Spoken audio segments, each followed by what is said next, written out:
sometimes it took that offense out of rhythm. Jared Goff will still play well. He just won't put up the numbers we've seen the last couple of years.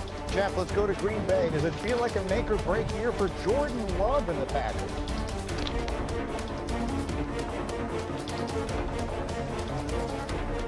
Not at all. I think Jordan Love is becoming this pendulum swing kind of guy where after the first year we were probably a little bit too high on him, and after this year we're a little too low on him. And quite honestly, this past season he actually had a higher passing rating than he did the previous year. I do not think this is a make or break. I think we just need to kind of chill out and let Jordan Love become the quarterback. That's an interesting perspective. Nate, let's talk about Caleb Williams in Chicago. Is it a proven season for last year's #1 pick? I mean, I absolutely think the pressure is high on him, and he's going to have to make big plays more consistently. But I think the pressure is going to be off of him on the field, but off the field, there's going to be a lot of pressure on him because this roster that we thought was incredibly talented last year, it only got better. And the coaching that held him back part of last season, it's gone. He's a new coach that we all like and respect and believe is going to help get better. So, yeah, if things don't work out this season for Caleb, it's going to be hard to point the finger at anybody other than Caleb Williams himself. Well, this conversation was inspired actually by a very interesting piece they did on ESPN.com yesterday. Our reporters who cover the 4 NFC North teams were asked the question, which quarterback in the division has the most improved this year? And they each picked a different one. And I think that is interesting because you can make a legitimate argument for any of these quarterbacks. Such a fascinating division that, of course, last year sent 3 different teams to the playoffs. RC, which of these quarterbacks do you think has the most improved this year? I think it's J.J. McCarthy, and not necessarily because of what his situation was last year, but because they had an opportunity in Minnesota to keep Sam Darnold as the starting quarterback as J.J. continued to develop. The same Sam Darnold that led them to 14 wins last season and brought them to the playoffs. And now J.J. McCarthy is going to be expected to be as good, or in my opinion, better when you get to the playoffs. And this is a kid who hasn't played an NFL snap in the regular season. We know how talented he is, a 5-star, great at Michigan, a top 10 pick. But this is someone who's still going to have to learn on the job. But because we've seen Kevin O'Connell be so successful with so many different quarterbacks, we will expect more of the same from J.J. McCarthy. And I believe in many ways that could be unfair to the kid. Neat.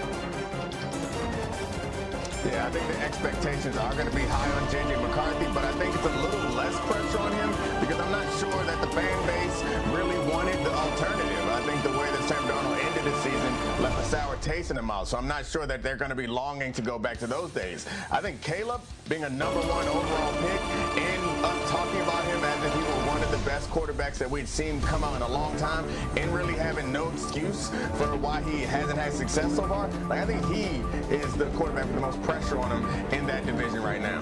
Okay, it looks like we're probably getting Jeff Darlington back in the conversation. I can see an argument to be made for any of these 4, to be completely honest with you, but I think I would put McCarthy at the top for the same reasons that RC did. I want to get back to something we touched on earlier this morning. Let me show you something that you haven't seen in 100 years, except from this player. Shohei Ohtani back on the mound for the first time since August of 23. His first time pitching in a Dodgers uniform. Instead of going down to the minors, where pitchers would normally work their way back into form, he does it on the major league level because they need his bat. So he would pitch 1 inning last night. He would throw 28 pitches.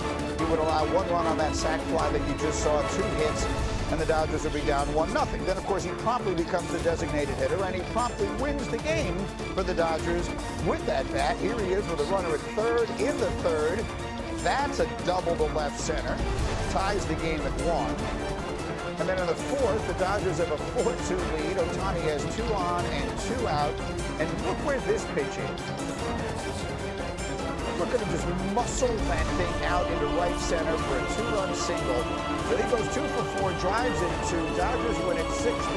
He'll pitch his way back into form, and Assuming his body holds up, he will continue to be something that, once again, we have not seen in this country in 100 years. And that is why I made the statement earlier today. And I'm going to limit this to American sports because I don't want to speak to things that I don't feel like I know a lot about. There are brilliant athletes all over the globe, and I can't comment on them. But I would say that what Shohei Ohtani does is not only singular, but it is the most impressive thing of any athlete in American sports. See, in this age of specialization, and Dominique, I'll start this conversation with you. There was a time when pitchers, baseball players, they pitched and they hit. In this age of specialization, no one can do that because it's impossible to be good enough at both. There was a time in football where players played both ways. Now we remember Chuck Bednarik so fondly because he's really sort of the last guy to do it, the 60-minute man, they call him. I believe that Shohei Ohtani is doing something singular, and I'm fascinated to see if Travis Hunter can do the same. I feel like Travis Hunter is the next one who could be in this conversation if he can do what I have long held is impossible, and that is be a legitimate full-time contributor on both sides of the ball in the NFL. Dominique, what do you think? Yeah, I mean, it's going to be much harder, I think, than even what Shohei is doing. I know as ridiculous as that sounds, is because, like, the sophistication of game plans in football, I think, is a little bit higher than a sport that has over 100 games in the regular season, and the physical exertion. While I get that it's super taxing on your arm to pitch, like, playing quarterback and receiver is going to wear a player out throughout the course of the year. So if he can do it, it'd be incredibly impressive. But it's just the really mind-blowing thing is both of these guys are taking it back to youth sports. And, like, you don't think that you can make pro sports into youth sports when there's one dude. Like, you know who got the best arm? The same dude that's the strongest, and the same dude that's your best D tackle is also your best safety. That's how it is in youth sports. There's one guy that's better than everybody else, and you don't need a game plan around it. You're not supposed to be able to do that in pro sports. You're not supposed to just walk out there and be better than everybody at everything, which is what Shohei is doing and what Travis Hunter is trying to do. What do you think, RC? No, I agree. Listen, what Shohei Ohtani does, and the reason it's so spectacular is because he's one of the best at both. Shohei Ohtani just doesn't get up to bat or just doesn't step into the batter box. He absolutely smashes the ball out of the park. He doesn't just pitch. He throws 100 miles per hour with a nasty hook.